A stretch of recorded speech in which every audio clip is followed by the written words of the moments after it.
Good evening. Skip Bayless coming to you live from Century City, West Los Angeles. Getting ready for tomorrow's Undisputed on FS1, 9:30 to noon Eastern. Me versus Shannon Sharpe, who's going to be backpedaling tomorrow. I'm sure I'm going to prepare you for that. But before I launch on Cowboys and several other NFL stunners and controversies, a quick cameo from my quote-unquote daughter, our daughter, my wife Ernestine and I, our only child, Hazel. She just turned 1 year of age, excuse me. Our little Maltese, the toughest little Maltese this side of Malton. She needs to be right now because she had a procedure done last week.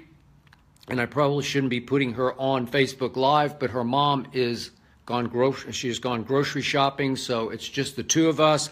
And I told Hazel that despite the cone around her neck right now to protect her from her procedure, I'm going to give her a cameo. Here's Hazel. I got to hold her myself here.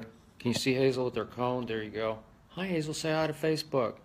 She's a little under the weather, you might say. Here, Hazel. Say hi to Facebook. Be a good girl. She's not in real good spirits, if you can see. Her cone, she's having a hard time. It's going to be okay. You're a good girl. Okay. Go find your mom. Go find your mom. I got to shut the door. Yep, she's not going to go out. She's going to listen. So, I hope I don't jar Hazel. And by the way, let me finish on Hazel. You're okay. She's had a bizarre condition that I don't want to get into on Facebook Live, but it required an operation last week, and we're afraid it's going to require another one this week because it didn't correct itself. That's all I want to say about it, but we're pretty shook up. She's in fair spirits, and she's moving around a little bit. It took a few days, but the cone around her head is driving her crazy because obviously you cannot allow her to lick the wounded area, the infected area. So she's stuck, and she's not happy with that. Now, back to the unreal world, to the National Football League. Get well soon, Hazel. She's watching. I hope I don't shake her up with this, but how about them Cowboys? It's okay. It's okay, Hazel. It's okay. You're okay. Your mom's coming right back. Whew. I'm about to talk about several NFL developments, but the Dallas one was significant. That was just what the doctor ordered. It's okay. Go on. Go on. Come on. Come on. Here, I'm going to just try to walk her to the door. Come on. That's a good girl. There you go. I'll be right back. I'll be right back. Okay. Just what the doctor ordered for my Dallas Cowboys. The season starts now, next Sunday at Washington. Just wipe it away, wash it away, clean it up, clean it out, forget about it. 3-3. And I don't care that it was the 0-6 49ers who are now 0-7. I don't care that they were starting a rookie quarterback in his first NFL start. I don't care about any of that. This team coming off its bye needed all of the above. I loved what I saw in every area except the place-kicking area. And I still don't know how it happened. But somehow Dan Bailey, the clutchest kicker in pro football, pulled his groin. He was out of service for about, 2/3 of the game. Jeff Heath, whom I don't love at safety, I really don't love as the backup place kicker, though he got a little better as the game wore on. Actually hit one big kickoff all the way into the end zone and then made a clean extra point after bouncing one off the upright and then missing another one. Obviously, this puts the Dallas Cowboys back into that danger zone of you got to go out and find the best failed kicker on the market. I have no idea who that would be. And you have to hope that whatever demons cost him his last job, he is exorcised. And you have to hope that Dan Bailey's groin gets better by Washington next Sunday, late afternoon kickoff. Because you just can't win without a place kicker in this league. And I always say it's my pet peeve that place kicking is even a part of pro football. I wish they would just eliminate it. It'll never happen. But I've been campaigning for, 30 years for this. Just eliminate the place kicking. It has no place. It's a gimmick. It's it's tricked up, like some little guy who doesn't even play football comes in and has to kick a ball through uprights. It's silliness. If anybody really stepped back and said, it's exciting for all the wrong reasons, but it's part of the game. I just wish they'd eliminate it. Got to keep the punters. Punters very important. Punters always better athletes than place kickers, but punting is strategic. You have to catch the ball and punt the ball. Sometimes you run with the ball, but the place kicking, you should just the rules should be changed. You just keep going for it. You just keep, if it's 4th and 4 at the 25, your opponent's 25, usually just kick a field goal. Nope, you go for it. You'd probably have a 50-50 shot of converting, and then you keep going for it until you score a touchdown, and if you score a touchdown, you always have to go for 2. That's just me, but Dan Bailey is crucial to the Cowboys, and now they're going to have some unreasonable facsimile thereof Dan Bailey, and I have no idea how long his groin is going to stay pulled or just how bad it is. But otherwise, eat, Zeke, eat. That was, by far, the closest Zeke has been this whole year to 2016 Zeke. That was that guy again. And it didn't happen in the second half, as we saw in the last couple of games. Well, actually, it happened a little bit in the first half against the Rams, and then not so much against Green Bay. It was all second half, fourth quarter, when the Packers finally dropped the safeties out of the box and started playing basically prevent defense. But today it happened from the first carry. I said, wow, that's that guy. The burst was back. The body lean was back. You can argue the offensive line was finally back. And you can certainly argue with me, who cares it was the 49ers? I don't care. They needed to get psychologically healthy, and that's what they got.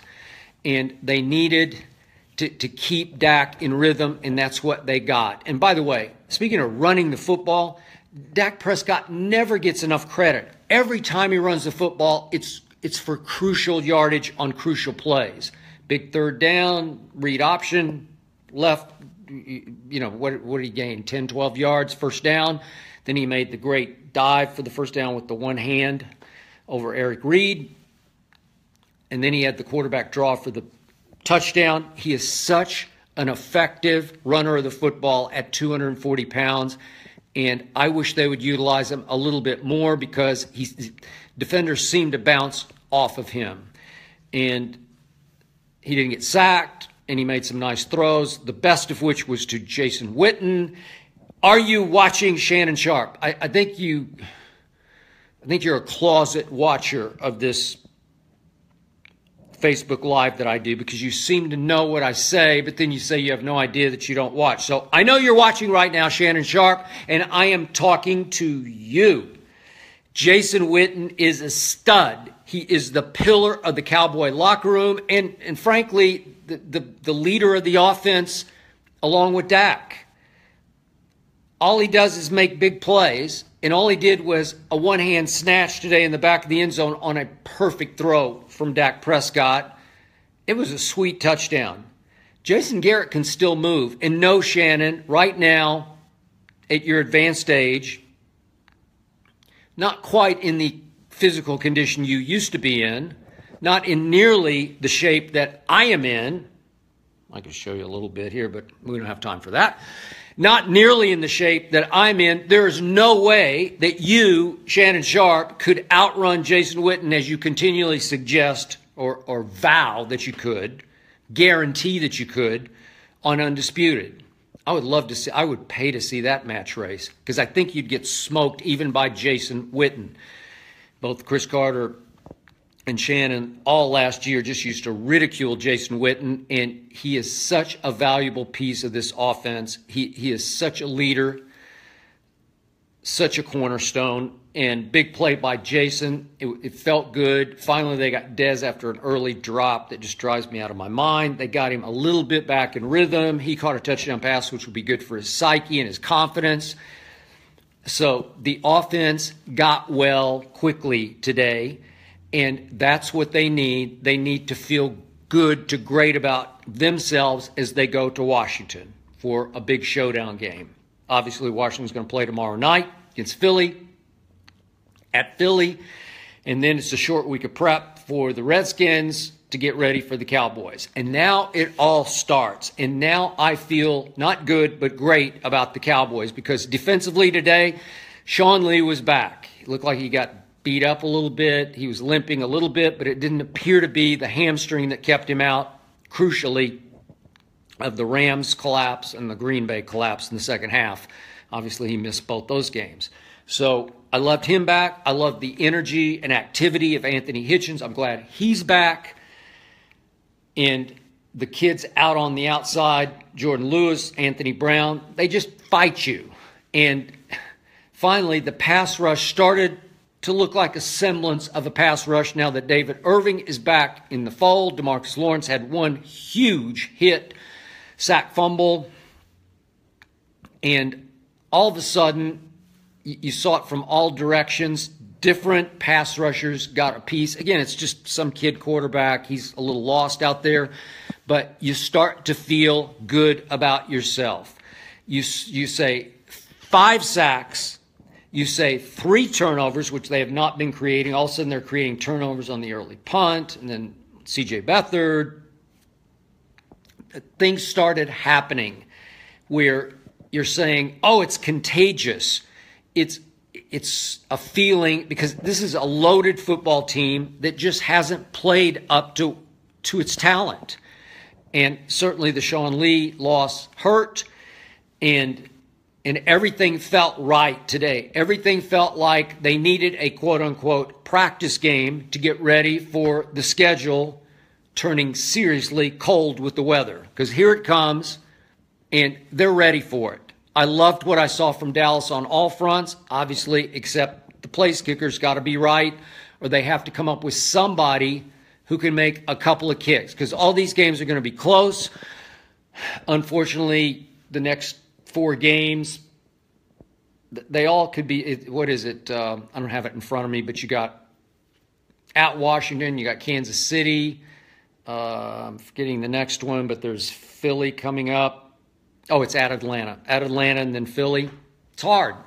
But can the Cowboys beat all these teams? Yes. I don't know how many times last year I heard on Undisputed, oh, they're just not good enough to beat Cincinnati and Baltimore and at Green Bay and at Pittsburgh. And at that point, you sit back and question yourself and you think, well, the Cowboy team I'm seeing is good enough. But by reputation last year, they didn't seem like they would have a chance on the road at Green Bay or at Pittsburgh. Well, by reputation, are you sure you're sold on the Redskins? I'm not. I like them a lot. They played really well. They played better. In fact, in total, they've played better than the Eagles have. I think they're a little better team on both sides of the ball than the Eagles. Are they beat up on defense? Sure. Do I trust Kirk Cousins in big games against Dallas? What is he now, 1-4 against Dallas? And the one was against Kellen Moore in that dreadful 2015 season in which he also lost at home to Matt Castle. No. Can they beat Kirk Cousins in Washington? They did last year. He had him on the ropes, and he went to church. He threw it to Barry Church, and Dak went 80 yards the other way, and they won 27-23. So could that happen again? Could they beat Kansas City? Kansas City's not invincible, as we just saw. Okay, so can they win in Atlanta? Well, Atlanta's lost 2 straight home games to Buffalo and Jay Cutler. Yeah, they could win in Atlanta. Can they beat the invincible Philadelphia Eagles? Well, they beat them last year when it mattered.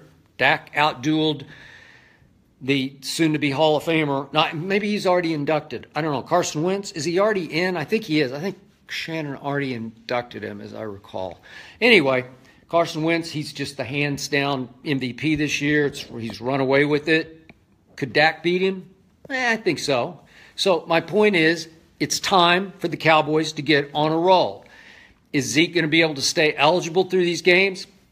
I've thought so from the start. My prediction from the start was this will get bogged down in court because too many judges will believe that Zeke has a great case. I don't care about Article 46 that gave Goodell judge, jury, and executioner powers. This is America, the last time I checked, and any right-thinking judge will say, you just didn't get a fair shake.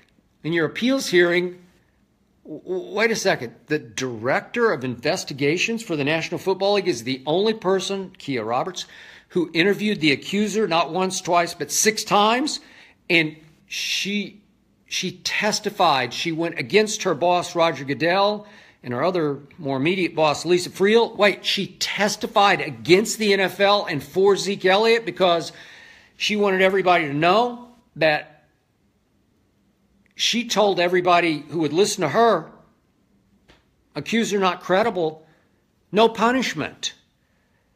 Well, that, you want to talk about a smoking gun.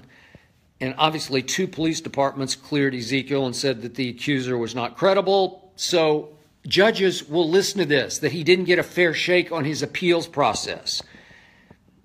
I think he's got a chance. We'll see. The NFL is obviously pushing. This could be, it looks like he will be able to play at Washington, and then we'll see what happens after that. But my gut feeling from the start, and I've been right about this from the start, Shannon has not been right about this from the start, is that Zeke will get to play this whole year. Then I don't know if they can stave it off through the offseason or not. I have no idea. But that's my gut feeling, like where they're at. Now, other NFL games of note. I was very disappointed in Cam Newton last week. I don't get it. I don't get why he would boycott his media availability that he's never missed when he's been healthy through 6+ seasons in Carolina. Is it because the woman in question who covers the Carolina Panthers was finally back after her quote-unquote leave? I have no idea, but it doesn't look good. It dredges up all the negativity. It re-asks all the questions about where his heart really was on the issue. It sort of invalidates his apology.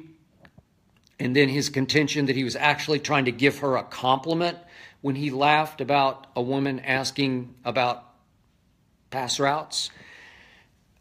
And then usually Cam goes out and backs up all the negativity with positivity. It seems like he can be at his best when all swirling around him is the worst. We've seen that again and again in his career. And he was awful today at Chicago. And Mitchell Trubisky wasn't much better. He completed 4 passes, had a QBR. Let me get my sheet here. QBR scale of 0 to 100. Mitch Trubisky had a 5.6. Completed 4 passes and beat Cam Newton because Cam Newton threw 2 interceptions and lost a fumble. And obviously Eddie Jackson returned 1 for 75, 1 for 76, and that's how you lose a football game at Chicago that you should not have lost. Not surprised by what happened to Brett. He's not Favre Hundley. I didn't like him at UCLA. I said so on my old show before that draft. So he throws for a grand total of 87 yards. Used his legs pretty effectively. And so did Aaron Jones. Whew. He can bring it 17 times for 131 yards, and they lost at home to New Orleans. And I barely watched it, as I said, after the cheap shot shouldn't have been allowed hit on Aaron Rodgers, the follow-through continuation hit by Anthony Barr, who says, I didn't mean to, baloney. I mean, you just did. It just should be, that hit should be outlawed. Now Aaron Rodgers is gone for a while. I think he's got a chance to come back, as his doctors have said. But they're virtually unwatchable right now, and they lost to Drew Brees, and here come those Saints. Quick thought on Marshawn Lynch. Donald Penn, his offensive lineman, is saying, well, he ran out to protect his cousin Marcus Peters because they're very close. Marcus Peters lived with Marshawn when he was up in Seattle, and Marcus played for the University of Washington. I just don't like it. I'm very interested tomorrow in Undisputed to hear what Shannon Sharpe and Tony Gonzalez, and maybe even Michael Vick, have to say about would they want their teammate running off the sidelines all the way out, getting into it with a referee, actually grabbing and then pushing a referee to defend and protect his cousin on the other team, who, in the eyes of the Raiders, had cheap-shotted their quarterback, Derek Carr, even though Carr said later, well, I was fighting for yards and I didn't have any problem with it, but he got a running shot, full run shot at the quarterback, who sort of stood up and was a sitting duck. Man, I just wouldn't love it. And I said this on Undisputed Friday, and I'm going to stand by it tomorrow. If Marshawn Lynch weren't from Oaktown and he were just some Joe Blow running back and he pulled that stunt off, I know what Jimmy Johnson would have done if he'd been coaching Marshawn Lynch at that point. Back in the days, Jimmy coached the Dallas Cowboys, these guys right here. He would have cut him on the spot. He would have been gone after the game. Marshawn left the game, but then wound up in the stands. I don't know. I don't like it. And if I'm a Raider, I really don't like it. And they did win the game without him, muddled through with their running game, with Richard and who's the other one, DeAndre Washington. I don't know. I just like the way they came back. I thought they saved their season just as Dallas saved its season today. And I'm down on Marshawn. I'm very curious to see if Shannon, Mike Vick, Tony Gonzalez, which way they would go if he's your teammate. I don't know. I'll find out. Speaking of Shannon, his Broncos stunk it up again today. They have a Trevor Siemian problem. I've said it from the start. You can only go so far with Trevor Siemian. I know he annihilated. He went Joe Montana, Tom Brady, Dak Prescott on my Dallas Cowboys. But I'm going to say it again. Denver played its Super Bowl against Dallas that day. Cowboys came in rolling, fat-catting, strutting off 19-3 opening night over the Giants, who were clearly overrated at that point. They dominated the Giants. I was ecstatic. Who wasn't? And they rolled up to Mile High, and they were about 10 miles high. And they kind of just rolled their helmets out on the field and said, look at that star on the, on our helmets. Look at it and genuflect. Drop to your knees, and we will run over you. And obviously the opposite happened. Zeke goes 9 times for 8 yards. It was just destruction, devastation, disaster in Denver, but it was because Denver was so ready to play and the Cowboys were so not ready to play. And now look what's happened to Denver. Falling on its face. And it's because it's stuck at quarterback with Trevor Siemian, backed up by Brock Osweiler and Paxton Lynch, who's not healthy right now, but John Elway, the great John Elway, has not been able to pick a quarterback. Peyton Manning fell into his lap. Well, actually, the first year, Tim Tebow fell into his lap and brought them back from Kyle Orton's 1-4 start to a division championship and a playoff victory over the great Ben Roethlisberger. So John got blessed, and then he got blessed with Peyton Manning saying, hey, how about me? I'd like to come to Denver. I think that worked out pretty well. Not so much for Indianapolis, as I was ahead of that curve. I said it'll be the worst move Jim Irsay ever makes in his career, and it was. Peyton Manning should have won 2 MVPs, and, of course, he did win a Super Bowl, taking over for Brock Osweiler. So John Elway picking quarterbacks, problem. Shannon, I know you're watching. You got a problem in Denver. And, hey, I know I was crazy to pick the San Diego turned Los Angeles Chargers to steal that division. I said the upset of the year, Chargers are going to win that division. What happened, speaking of silly place kickers? Their rookie place kicker cost them game number 1 at Denver and game number 2 against Jay Cutler. If he makes those kicks, we're having a whole different conversation, because here come the Chargers. 21-0 over Denver. They've won 2-0 to get to, what are they now, 3-4, so they ain't out of it yet. I still think they're the best team in the division, and that's without Jason Verrett, their corner, who is gone for the year. They could have had the best 2 corners with Casey Hayward from Vanderbilt University, but they're still really good because they can flat out rush the passer. And Phillip Rivers can still pick you to pieces. So that brings me to one last development. Shannon did pick the Seattle Seahawks after he was picking the Giants, and then he was picking, who else did he love in the offseason? He loved the Ravens in the offseason. Not good. But he did finally swing around just before the season started, and he picked Seattle. And I see that they're doing it now on Football Night in America with their report from the Seattle-New York Giants game. Not surprised that Seattle won that game, but I don't know if they thrive on dissension, but they always have dissension. Now, you got Doug Baldwin going at it with the offensive line coach Tom Cable. And honestly, in a quote-unquote street fight, I'm not sure Doug Baldwin could win that street fight with that guy because that's a bad man, that Tom Cable. Whew, I wouldn't want to mess with him. But they get into a little shoving match. It looked like Doug Baldwin was just trying to get Cable out of the way so he could talk to some of the other receivers who were upset because they're dropping balls. Jimmy Graham obviously dropped one. And that team is just so troubled to me, and I still think they're going to fall apart at some point. I've just said it to Shannon from the start. I wouldn't trust them. I wouldn't believe in them. I wouldn't take them to the undisputed bank. And that was just another little sign of the potential festering dissension in that locker room. And I don't love them, but I do love my Dallas Cowboys. And I do love my show Undisputed. And I cannot wait to see Shannon Sharpe's face the way he is seeing mine right now as he watches my early Facebook Live to get everybody ready for Undisputed, including him. He better be prepped. He better be primed. He better be perfectly positioned with some distraction. He'll wear a bow tie. He'll have some prop to take the focus off the Cowboys and the Broncos and maybe even the Seahawks tomorrow. But I can't wait. I will see you tomorrow at 9:30 Eastern until noon Eastern on Fox Sports 1.